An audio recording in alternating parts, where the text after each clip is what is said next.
자, 중첩이라는 말 자체는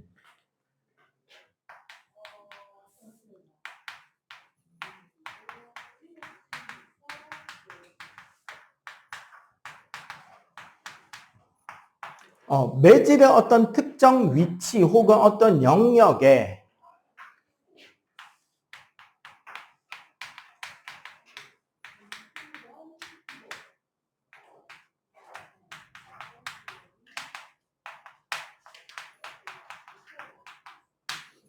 두 가지 이상의 파동이 겹쳐지는 현상을 우리는 중첩이라 그래. 이렇게 되면 어떻게 되느냐면 사실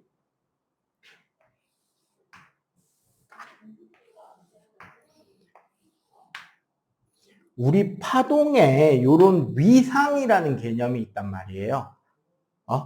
위상이라는 말 자체가 위치랑 상태를 말해. 그러니까 실제로 우리가 이런 어떤 파동이 하나 만들어져서 오른쪽으로 이동을 하고 있다라고 한다면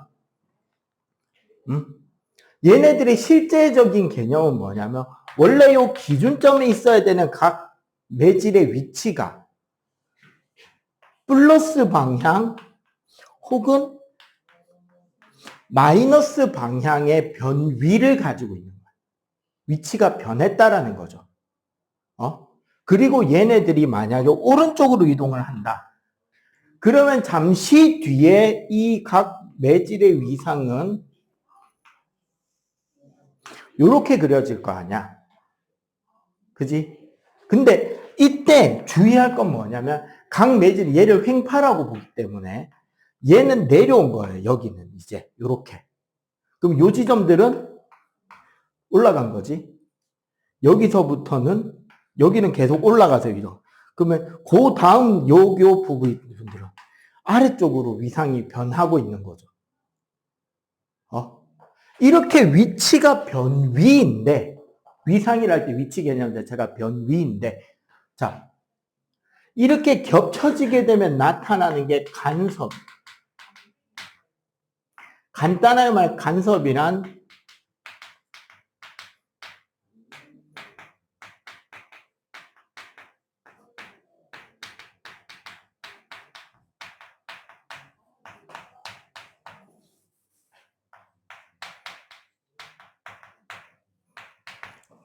중첩되는 부분의 위상이 변화를 이루게 되는 거예요. 그 결과로 결국은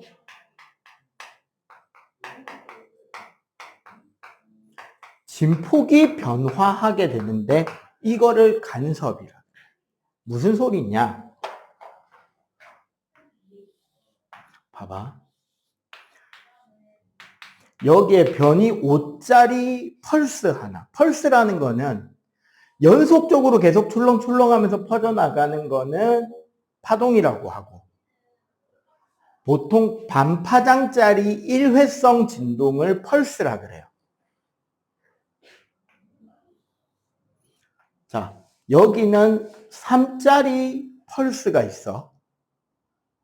이 둘이 서로 반대 방향으로 이동해 간다면 어떤 일이 생길까요?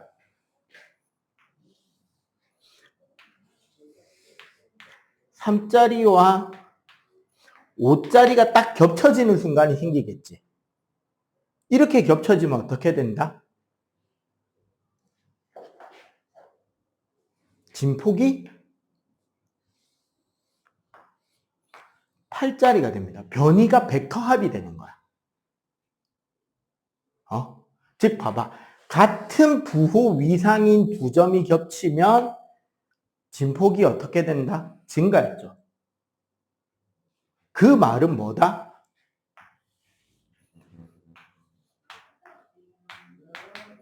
플러스 5짜리 위상과 마이너스 3짜리 위상이 가운데서 겹쳐지게 되면 어떻게 될까?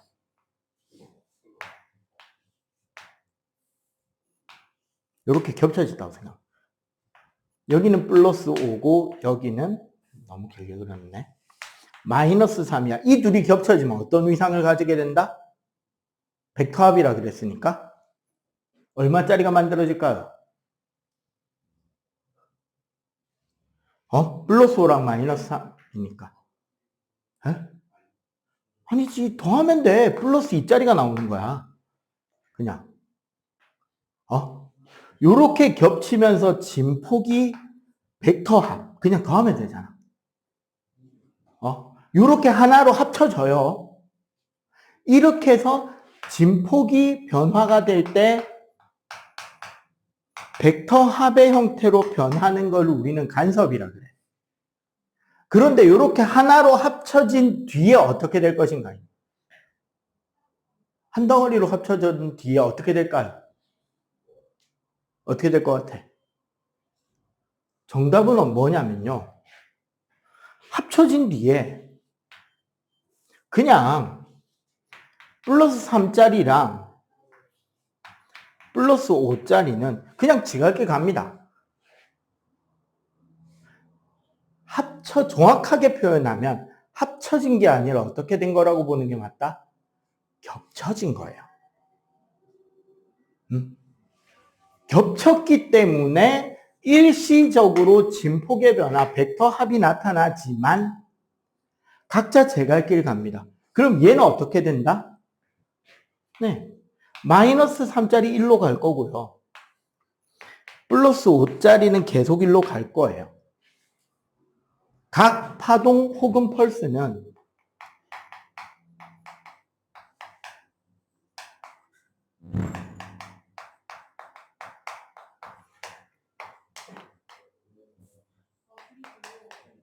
각자의 운동 상태를 유지합니다. 이거를 우리는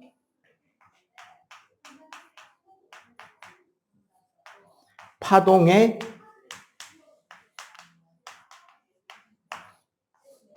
독립성이라고 이야기를 하는 거예요. 그냥 각자 자기 갈 길을 갑니다. 이 과정에서 간섭시 위상의 부호가 방향인 거죠. 플러스 마이너스. 같으면 어떻게 된다? 진폭이 증가하는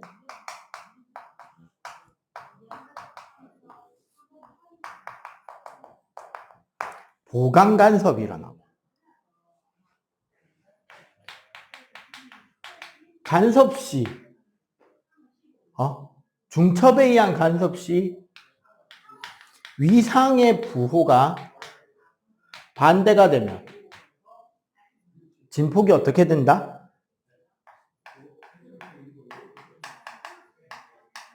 진폭이 감소하겠죠. 줄겠지. 그지?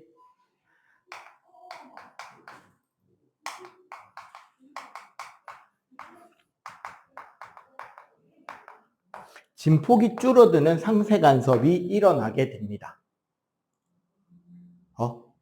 여러분들 요즘에 쓰는 그 인이어 있죠? 이어폰들. 무선 이어폰이나 이런 것들을 쓸 때 종종 나타나는 기능 중에 노이즈 캔슬링 있죠. 노캔.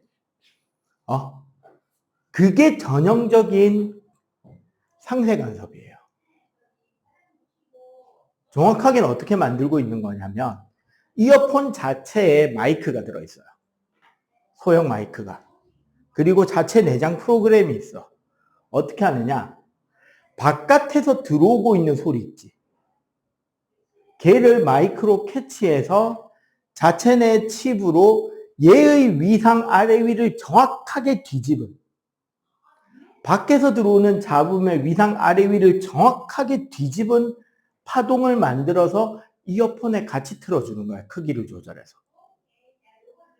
그럼 어떻게 될까요? 그러니까 이 이야기인 거죠. 봐봐. 요런 어떤 위상이 있다고, 잡음이 들어오고 있다고 쳐. 그러면 정확하게 얘랑 반대가 되는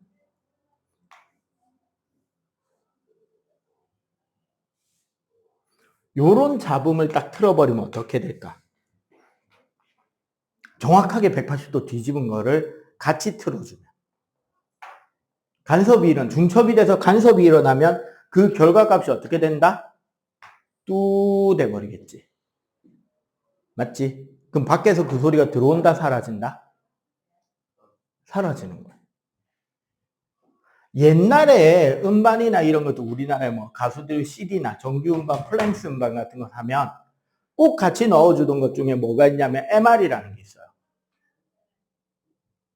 가수들이 음악 녹음 작업하기 전에 작곡가랑 편곡가가 멜로디를 다 깔아놓고 악기별로 하나하나 따로따로 녹음하거나 같이 녹음해서 멜로디 다 깔아놓고 악기 소리 조율해서 마스터링 끝내놓고 그 깔아놓고 마지막에 가수가 들어가서 녹음실에서 녹음하잖아. 그것도 보면은 디렉터가 뭐 해? 다시 어떻게 불러 다시 해가지고 제일 잘 녹음된 것만 잘라 붙여갖고 AR이라 그래서 목소리까지 다 들어간 파일이 나온단 말이야. 그 직전에 가수 목소리만 들어가기 직전에 BGM, 배경음악까지 딱 다 깔린 거를 MR이라 그러거든요. 옛날에는 CD에 이걸 넣어줬어. 그랬더니 인터넷에 뭐가 떠돌아다녔는지 아냐, 저절로? 봐봐. AR, 목소리가 들어간 파일이 있어요. 목소리만 빠져있는 MR 파일이 있어. 이거 두 개를 딱 갖다 놓고 MR을 싹 뒤집은 뒤에 싹 붙여버리면 어떻게 될까? 뭐가 남을까? 그치, 가수 땡목만 남는 거야. 그러면 그 가수가 노래를 잘하는지 못하는지가 100% 티나요. 여러분들 코노 가서 노래 불러본 코인 노래방이나 아니면 가족들하고 노래방 갔을 때 노래 부르면 씨발 좀 잘 부르는 것처럼 느껴지잖아. 음악 짝짝 깔려있고 막 지르고. 근데 그거에서 나 노래 잘 부른다고 자신하고 어디 장기자랑 이런 데 가서 BGM 준비도 안 돼 그냥 땡목으로 노래 부르면 잘 불러요, 못 불러요? 거의 랩이 국어책 책 읽기를 하고 있지. 막 잘잘잘잘잘. 가수들도 똑같이 그렇게 남아요. 걔가 요즘에 안 주잖아, 그 파일. 보통 행사용이나 이런 것도 많이 써.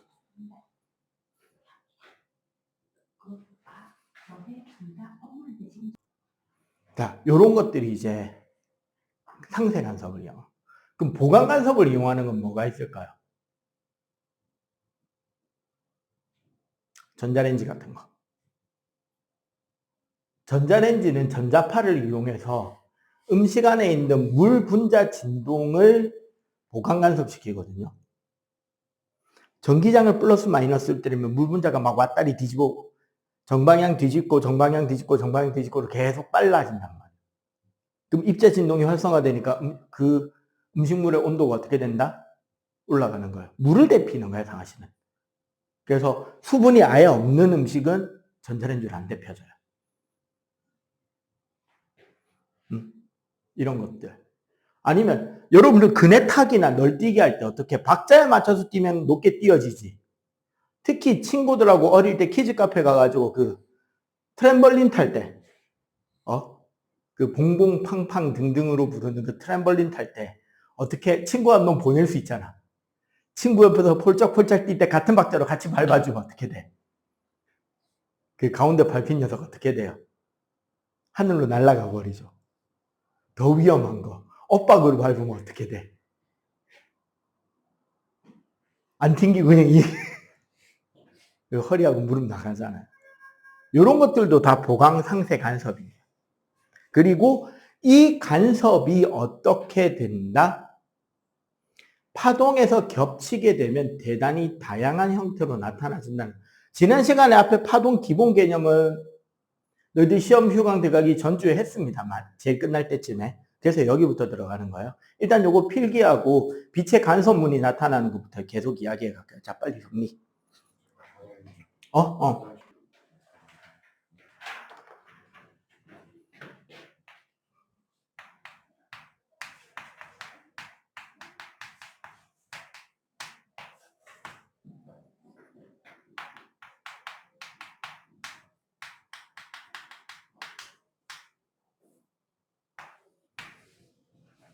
자, 보강간섭하고 상쇄간섭이 생기는 위치를 이중 슬릿 실험.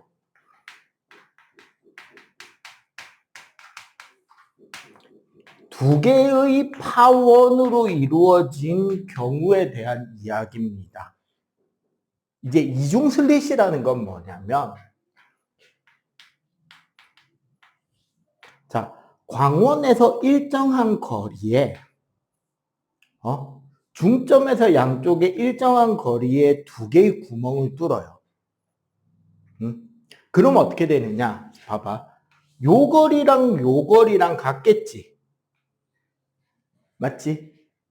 그러면 여기 두 개의 슬릿, S1점과 S2점은 같은 위상의 파동을 내뿜겠죠, 앞으로. 그런데 보통 아주 좁은 이런 틈에서 파동이 뻗어나오게 되잖아. 그러면 회절 혹은 애돌이라는 현상 때문에 빛이 직선으로만 나가는 게 아니라 어떻게 된다? 이 앞에서 이렇게 일정한 범위로 파동이 퍼져나가게 됩니다.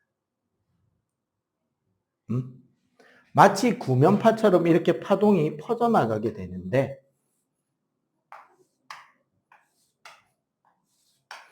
이렇게 되면 이 부분은 이제 겹치는 부분이 되겠지. 맞죠? 자, 해서 여기서 충분히 멀리 떨어진 곳, 여기에 이제 스크린을 딱 세워두게 되면 어떻게 되느냐? 여기가 이제 점 O겠죠.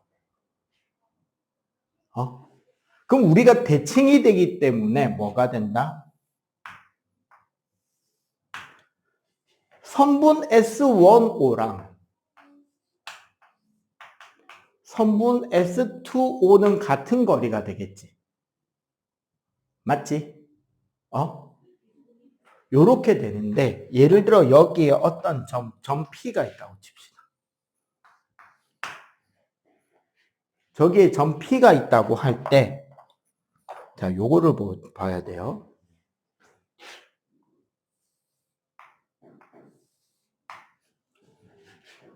선분 S1P와 선분 S2P의 차이가 이 차이를 의미하는 것이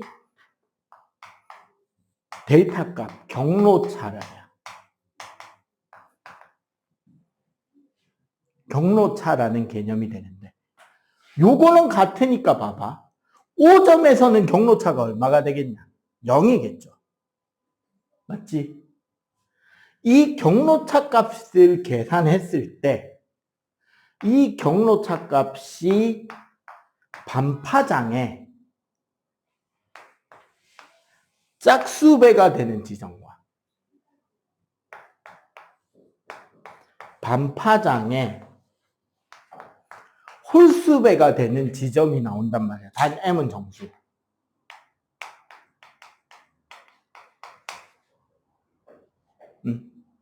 그럼 봐봐. 반파장의 짝수배의 경로차가 된다는 건 무슨 소리냐? 빛은 파동이잖아. 얘가 이렇게 나갈 거 아니야. 여기서도 얘가 이렇게 가겠지. 맞지? 반파장의 짝수배, 그러니까 파장의 정수배가 되는 위치는 파동이 어떻게 도착할지 앞에 봐봐. 파장의 정수배가 되는 지점은 그 도착하는 두 개 파동의 위상이 같이 움직이겠지. 맞지? 올라갈 때 같이 올라가고 내려갈 때 같이 내려가고 마루 같이 찍고 골 같이 찍고, 그지? 요렇게 되는 곳은 쉽게 말해서 이런 파동과 두 개의 파동이 완전히 그대로 겹쳐질 거 아니야. 그러면 진폭, 합성파의 진폭은 커지겠냐, 작아지겠냐? 똑같은 박으로 겹쳐졌으니까. 진폭이 2배로 커지겠지. 요렇게 되는 걸 보강간섭이에요. 반파장의 짝수배가 바로 뭐가 된다? 진폭이 커지는 보강 간섭이 된다고. 그럼 반파장의 홀수배가 되면 어떻게 되는데? 이렇게 돼버리면 반파장 방만큼 어긋날 거 아니야. 그 위치에 왔을 때는. 그럼 하나가 올라갈 때 하나는 내려가겠지. 그리고 얘가 내려올 때는 얘는 올라가고 있겠죠. 두 개가 완벽하게 반대 대칭으로 도착하겠지. 그지? 어떻게? 요 경우는 하나의 파동이 이렇게 오면 그 다음 파동은 어떻게? 이렇게 와버린단 말이에요. 정확하게 대칭으로 반대로. 그럼 이 두 개 간섭시키면 어떻게 돼요? 상쇄가 돼서 뚜 할 거 아니야. 맞죠?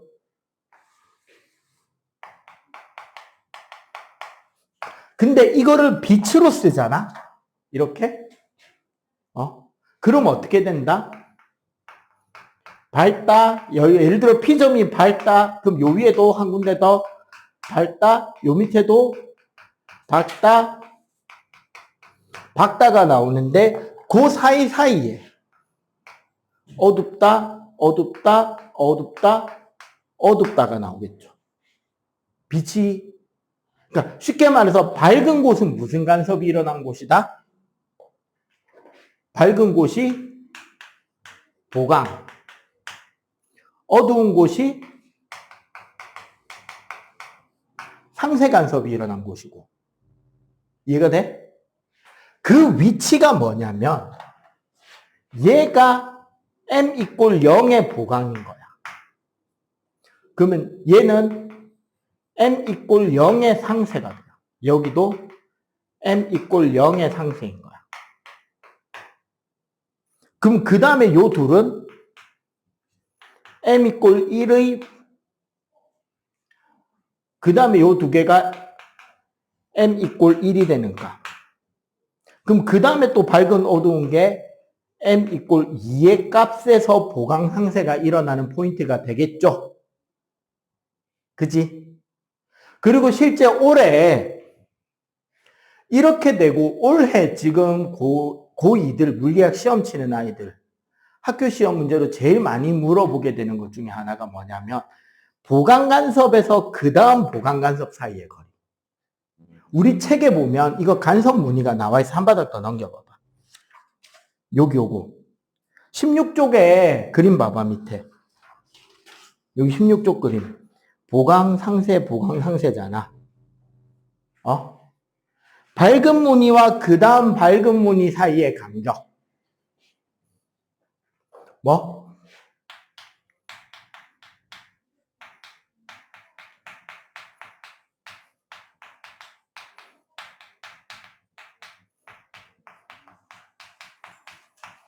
밝은 무늬와 밝은 무늬가 만들어지는 그 사이의 간격을 우리는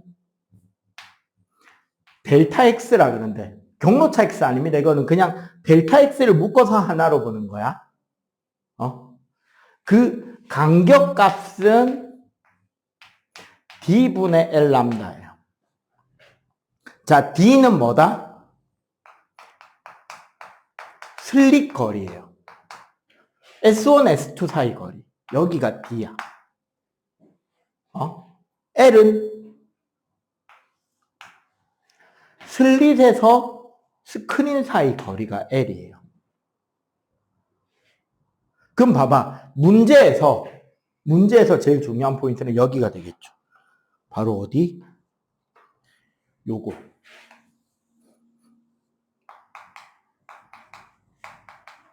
빛의 파장이 됩니다. 빛의 파장이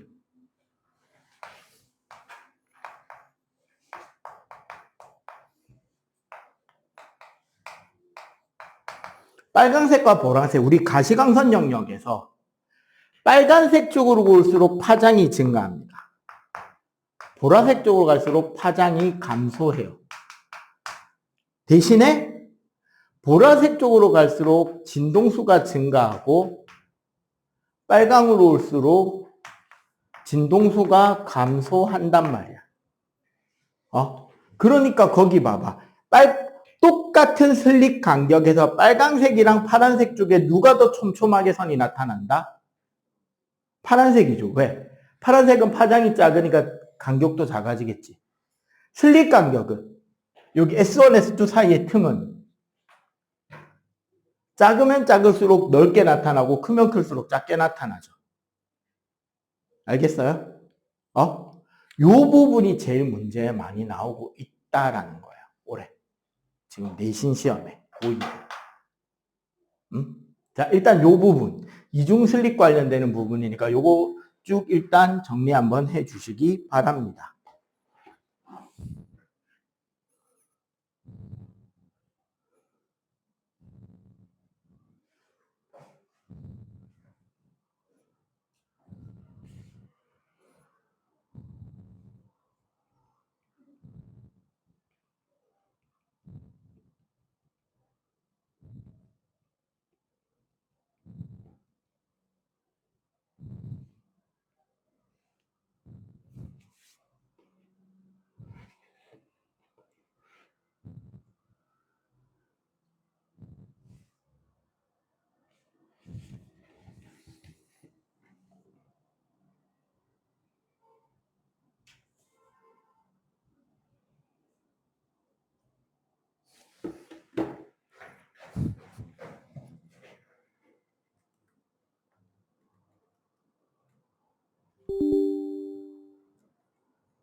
다 적었느뇨?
자, 졸지 말고 계속하자. 자, 17쪽을 펴보면 이런 간섭 때문에 생기는 게 일단 첫 번째로 비누방울이나 그 밑에 모르프 나비라고 하는 특수한 나비의 날개 모양 색깔 보면 되게 예쁘게 나온단 말이야. 저런 게 전부 다 그 방향, 거리에 따른 보강 간섭을 이용하는 거고, 그 다음에 우리 안경 봐봐. 자, 여기 우리 유리창에 보면 우리 모습이 비쳐 보이죠? 맞지? 근데 여러분들 안경에 자기 얼굴 비춰볼 수 있냐, 없냐? 안 되죠. 왜 안 될까? 안경을 앞에 보면 우리가 이제 무반사 코팅이라 그러는데, 정확하게는 어떻게 안경이 세팅이 되어 있는 거냐면 여기 안경 렌즈가 있잖아요. 유리. 우리 안경 렌즈 앞에 요렇게 코팅막이 하나가 있단 말이야. 되게 일부러 두껍게 그린 거예요. 그럼 어떻게 되느냐? 빛이 여기 이제 우리가 렌즈가 이만큼 있다 치고 빛이 반사가 될 때 코팅막에서 반사돼서 돌아가는 경우도 있을 거고 코팅막 안쪽에 유리면에서 반사돼서 돌아가는 빛도 있을 거 아니야. 졸지 말고, 그지? 요 두 가지의 반사 방향을 상쇄시키는 거야. 그럼 에너지 보존 법칙에 따라서 반사돼 나가는 빛이 상쇄 간섭이 돼버리면 무슨 빛이 늘어나게 된다? 들어오는 투과되는 빛의 양이 느는 거죠.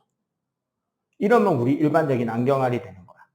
그러면 예를 들어서 선글라스를 만들고 싶으면 어떻게 하면 돼? 반대를 쓰면 되죠.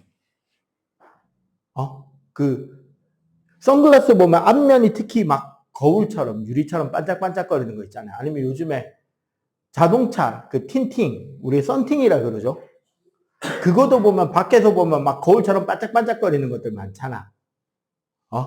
그게 전부 다 뭐냐면 결국 반사광을 보강시키는 거야. 그러면 저절로 어떻게 된다? 빛이 들어오는 양은 줄겠죠. 필름을 통과해서 들어오는 빛의 양이. 이걸 이용해서 빛의 양을 조절하는 것으로 보강 상쇄를 활용하기도 합니다. 오케이? 그다음 위변조 반지형 홀로그램이나 이런 것들 입히는 것도 전부 다 이런 간섭을 이용하는 거다. 자, 지금 저기 18쪽, 19쪽 밑에 탐구 답 간단하게만 달아보고 계속 이어갈게요. 빨리 달아. 나 렌즈 하게. 자.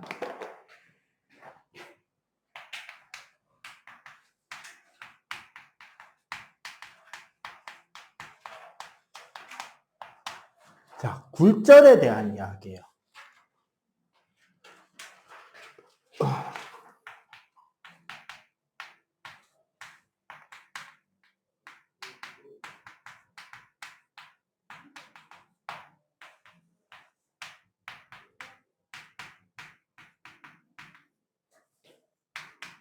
자, 빛이 진행하는데 그 빛이 진행해야 되는 물질 있죠, 매질. 그 매질에 따른 속력의 차이로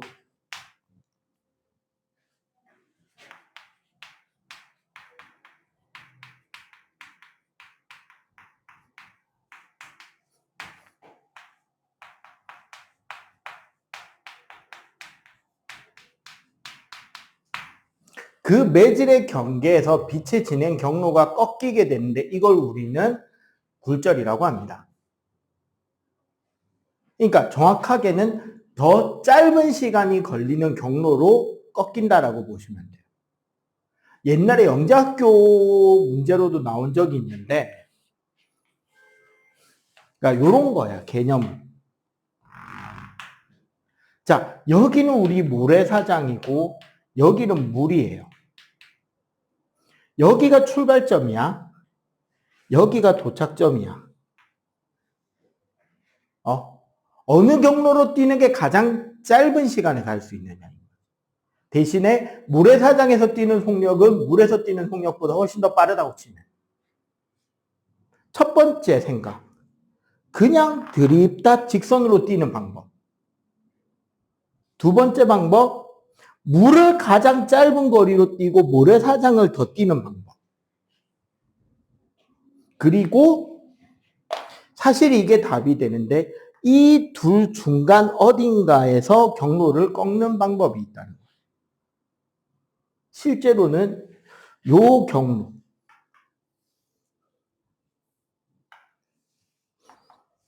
이렇게 꺾어서 도착하는 이 경로가 가장 짧은 시간이 걸리게 됩니다. 이때 중요한 게 뭐냐면 굴절 법칙이에요.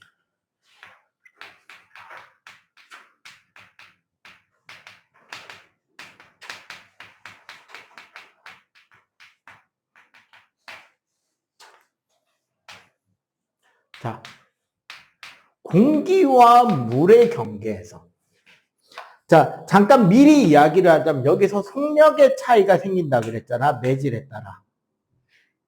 응? 어떻게 되냐면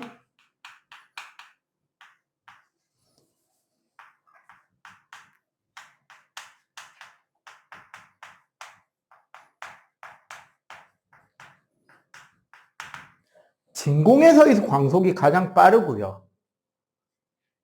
공기, 물, 유리, 다이아몬드로 올수록 점점 느려집니다. 빛의 속력은. 이렇게 굴절이 가는데 실제로 그러면 빛이 공기에서 물로 입사되게 되면 어떻게 되느냐? 오우 씨. 빛이 들어오잖아요. 응? 빛이 들어오게 되면 빛이 와서 닿는 곳, 빛이 와서 닿는 여기에 가상의 수직선을 그리고 요 선을 우리는 법선이라 그래요. 이때 빛의 반사는 매질의 경계에서 돌아오는 그 경로를 되돌아 나간다 그랬잖아. 그래서 그 빛의 일부는 반사됩니다. 자, 일부 반사가 될 때는 어떤 특징이 나오느냐? 요쪽에 입사각 세타원과 같은 크기로 반사각을 이루면서 반사가 돼요. 이게 우리 중학교 때 배우는 반사 법칙이죠. 입사각의 크기와 반사각의 크기는 어떻다? 항상 같다. 그런데 자, 요걸 생각해 봅시다. 여기 공기 중에서 들어오는 빛의 속력을 V1이라고 하면 반사돼 나가는 빛의 속력도 V1 그대로 된단 말이야. 왜? 같은 매질이니까. 그런데 물에서는 속력이 V2가 되는데 V1보다 V2의 속력이 느리다고 했잖아요. 공기와 물의 차이. 그럼 어떻게 된다? 빛의 진행 경로가 원래 직선 경로는 요 경로잖아. 원래 직선 경로보다 조금 더 물 쪽으로 꺾여요. 일부가.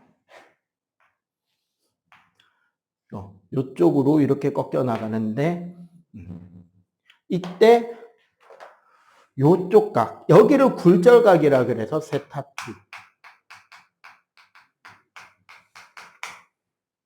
여기가 입사각. 그리고 이 굴절된 광선의 속력을 V2라고 한다면 어떤 법칙이 적용이 되느냐? V2분의 V1은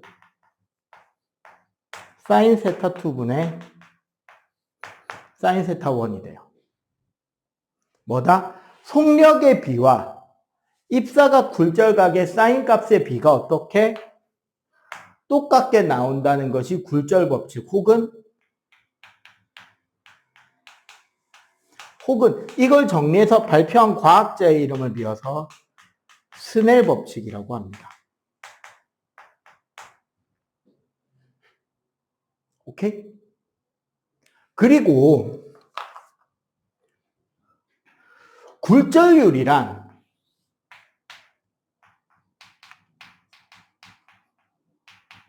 간단하게 말하면 매질의 성질을 설명해 주는 값이거든요. 그 매질이 얼마나 빛의 굴절과 관련한 수치를 가지느냐. 그래서 굴절률 N은 그 매질에서의 속력분의 진공광속입니다.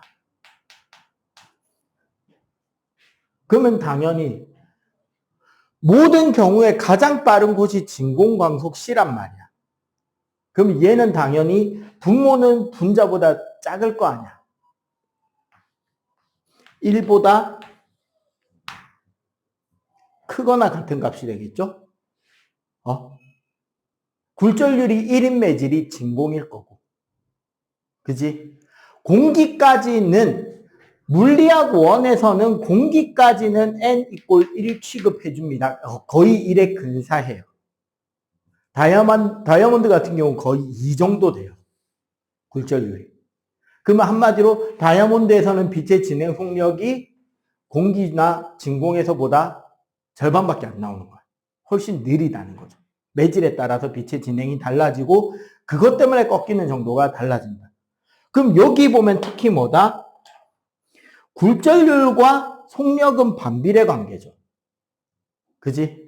그럼 여기 굴절 법칙에서 추가해 넣으면 뭐가 된다? 얘가 N1분의 N2가 되는 거죠. 굴절률만 반대로 적힌다는 걸 기억을 좀 해 주셔야 됩니다. 그리고 결론적으로 뭐다? 더 느린 쪽으로 꺾인다라는 거예요. 이해가 되지? 더 느린 쪽으로 꺾이는 겁니다. 특히 공기와 물에서 이렇게 꺾이는 것 때문에 나타나는 여러 가지 현상들이 있잖아. 얕은 냇가도 깊게 얕은 냇가도 깊게 건너라. 여러분들 생각해봐. 초등학교 5학년, 6학년 때 그 생존 수영 배우러 수영장 가보잖아요. 어디 갔었어, 너희들? 어느 수영장 갔는지 기억하냐? 무슨 키즈 수영장이 요즘에 많이 생겼더라고, 생존 수영이 법제화되면서. 그런 데서는 이 문제가 그렇게 큰 문제가 생기진 않아요. 왜? 어차피 깊이가 키즈잖아. 선생님, 일종의 생존 수영까지는 아닌데, 선생님도 그 비슷한 걸 했어요. 초등학교 6학년 때. 왜냐면, 선생님 동네에 처음 수영장이 생겼거든, 나 6학년 때. 어디냐면, 저기 시립미술관 옆에, 부산사회체육센터라고 수영장이 처음 생겼어요.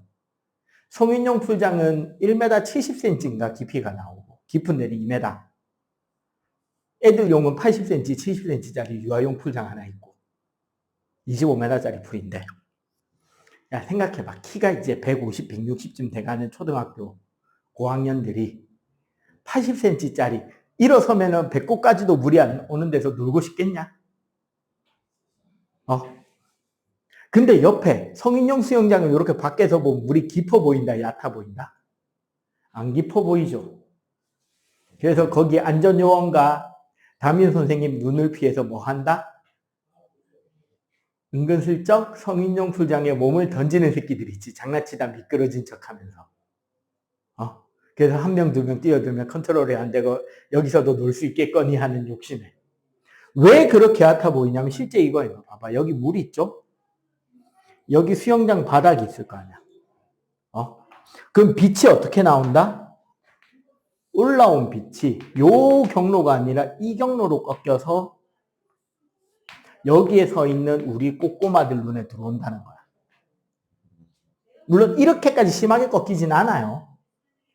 근데 가상으로 내가 설명을 해준 거야. 한 요 정도로 꺾인다고 해보자.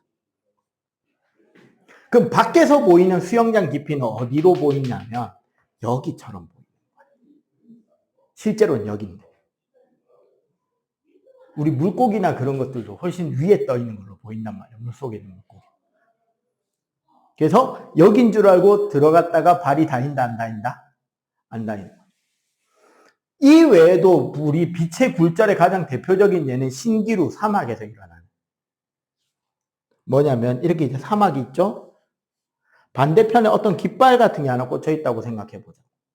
여기에 이제 목마른 여행자가 걸어가고 있습니다. 거리가 졸라 멀다면 여기서 바로 가는 빛은 우리 눈에 바로 들어오는데 여기가 너무 뜨겁다 보니까 여기서 사실 밑으로 퍼진 빛이 돌아서 위로 올라와서 우리 눈에 보인다는 거예요.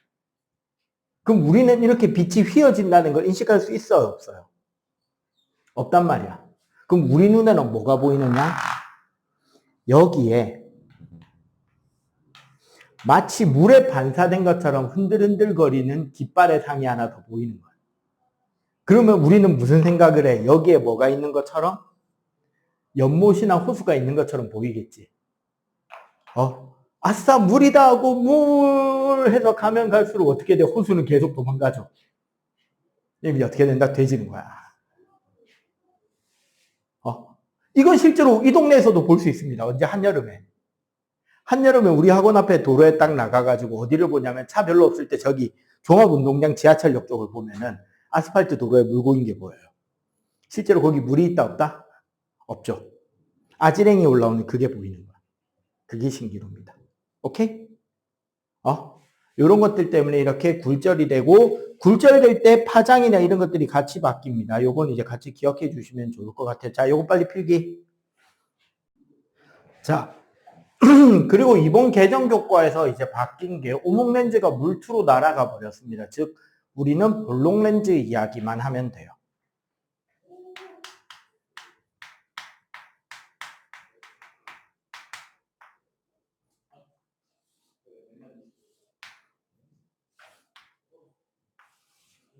자, 요거 한번 봅시다.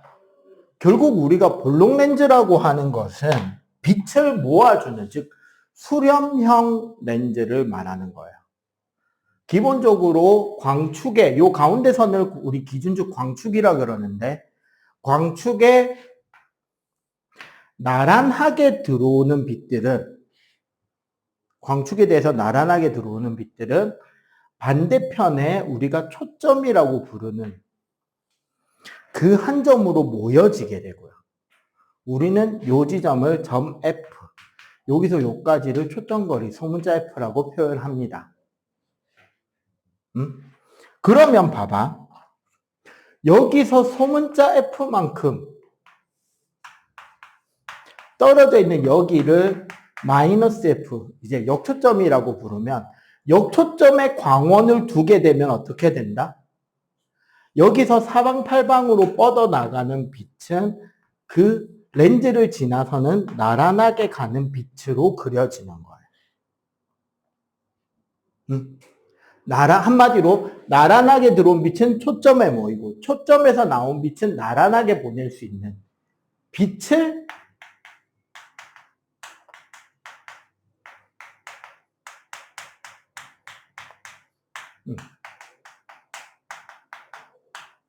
이걸 수렴형이라 그러는데 왜 그러냐면 우리 렌즈 잘 봐봐. 이게 보통 우리 렌즈는 크라운 유리라고 하는 유리로 돼 있잖아요.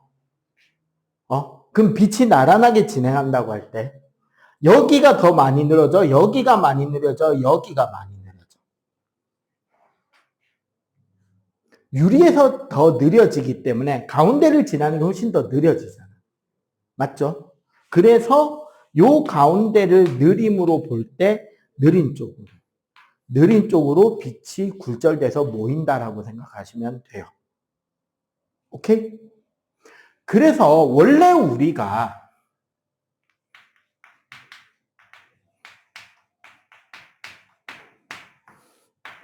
상이라고 해서 렌즈를 통해서 빛이 만들어지거나 빛이 모여서 만들어지거나 혹은 그 위치에서 마치 빛이 나온 것처럼 보이게 되는 것을 상, 이미지라고 하는데 이 수렴형 렌즈일 때는 물체와 렌즈 사이의 간격과 초점 거리에 따라서 그 물체가 보이는 게 바뀐단 말이야. 기본적으로는 이렇게 보시면 돼요. 자, 여기 양쪽 좀 더 길게 그릴까요?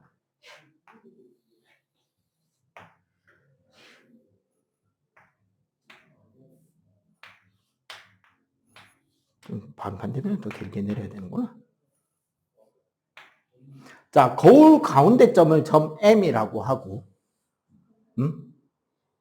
여기 이제 물체가 있을 거 아니야. 물체와 거울 사이의 거리를 A라고 보통 많이 씁니다.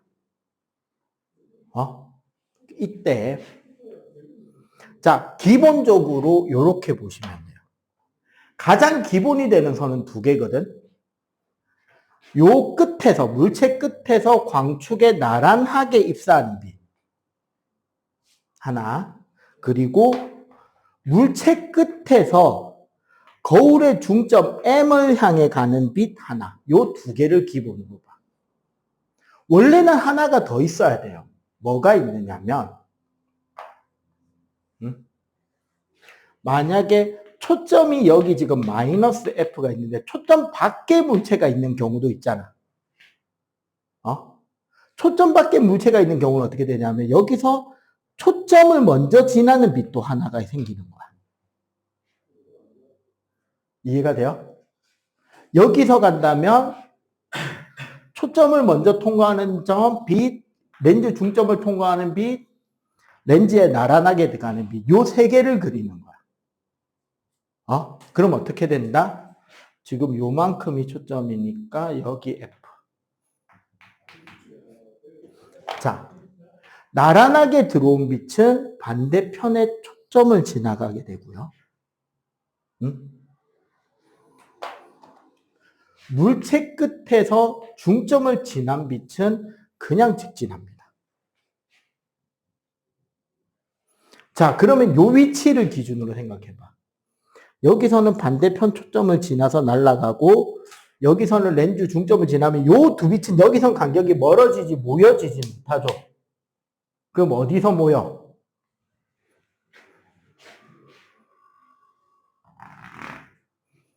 요 선의 연장선. 요 선의 연장선. 요 선의 연장선이 요 뒤에서 만나잖아. 그지? 그러면 이 물체는 여기에 마치 물체가 있는 것처럼 보인다는 거야. 그럼 여기 초점 밖에 있는 이 물체는 이건 하늘색으로 한번 선을 가볼게요. 요 선은 그대로 가겠지? 맞죠?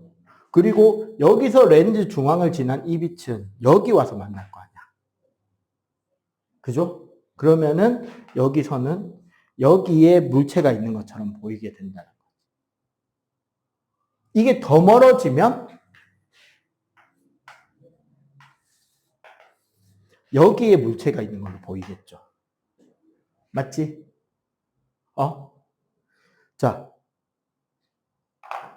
중요한 건 뭐냐면요. 이렇게 보면 돼. A가 즉 뭐? 물체에서 렌즈 사이의 간격이 A가 F보다 작을 때, 그리고 원래는 A가 F 지점에 있을 때, A가 F에서 EF 사이에 있을 때, A가 EF 상에 있을 때, A가 EF보다 클 때 총 5가지의 상이 생겨요. 조건이, 위치 조건이 5가지가 되는 거야. 중요한 건 뭐냐면 이 중에서 요 경우는 안 생깁니다. 상이 안 생겨요. 왜? 물체를 F에다 갖다 놓잖아. 그럼 무슨 일이 생기냐면 요 선하고 요 선이 평행선이 돼버려. 만나는 곳에서 상이 생기는데 평행선이 돼버리면 빛이 만난다 안 만난다? 안 만나죠. 즉 상이 맺히지 않는다가 되는 거야. 자, 그리고 요 3가지 경우는 요쪽 평면에서 지금 상이 잡히죠. 맞지? 요쪽 평면에서 실제로 빛이 모여서 만들어지는 실상이 생기는데 얘는 상이 똑바로 생겨야 뒤집어져요. 물체 방향에 대해서. 이게 진짜 물체의 위치였잖아. 뒤집어졌죠. 그거를 뭐라 부른다? 어려운 말로 도립이라고 부릅니다. 뒤집어졌다는 소리야. 즉 물체가 초점보다 먼 곳에 있을 때는 도립 실상이 생기는 거예요. 그러면 초점 안쪽에 있는 이 경우는 상이 요 뒤에 생겼죠. 근데 생각해봐. 렌즈인데 이쪽에 빛이 갈 수 있어 없어? 없지. 그런데 마침 그 빛의 진행 경로가 여기서 빛이 나온 것처럼 보이죠. 맞지? 저런 경우를 우리는 똑바로 서 있다 그래서 정립허상이라고 부릅니다. 요게 기본적으로 세트로 가는 거야. 정립은 허상이고 도립은 실상입니다. 차이가 뭐냐면 실상은 상의 위치에 스크린을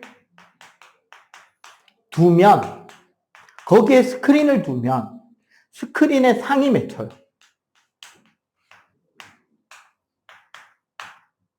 허상은 상이 안 맺혀요. 허상이니까. 이해가 되지? 그래서 정확하게 물체의 크기까지를 성립하면 요 경우는 물체보다 더 큰 확대된 정립 허상이 생기는 거고, 요 3가지는 확대, 등배, 축소된 상이 생긴다는 거야, 각각. 보통 우리가 중학교 때 이거 배우잖아요. 빛할 때. 렌즈하고 설명할 때 한번 배우잖아. 중학교 때는 뭐랑 뭐만 가르쳤냐면 학교에서 얘 가르치고요. 얘 가르치고요. 축소된 도립실상 가르치고요. 가끔 학교 선생님들이 얘도 같이 가르쳤어요. 크고 뒤집어진 상, 작고 뒤집어진 상, 크고 똑바른 상이라고. 실상이다 허상이다까지는 가르치진 않았어. 그리고 물원에서는 요 3가지를 구분해서 설명하게 됩니다. 요 5가지를 이제 나눠 설명을 하고 작도를 시키기도 해요. 수행평가. 작도 그릴 수 있으면 돼요. 오목렌즈는 원래는 축소된 정립 허상만 생겨요. 대신에 오목렌즈의 작도는 물투로가 있습니다. 상이나 이런 것들에 대해서는 설명하지 않아요. 물원에서는. 오케이? 그래서 렌즈에 의해서 물체가 어느 위치에 있느냐에 따라서 상이 확대되냐, 축소되냐, 똑바로 서냐, 뒤집어지냐, 그게 실상이냐, 허상이냐에 대한 구분만 할 수 있으면 되는 단어예요. 오케이? 자, 요거 필기하고 마치면 되겠습니다.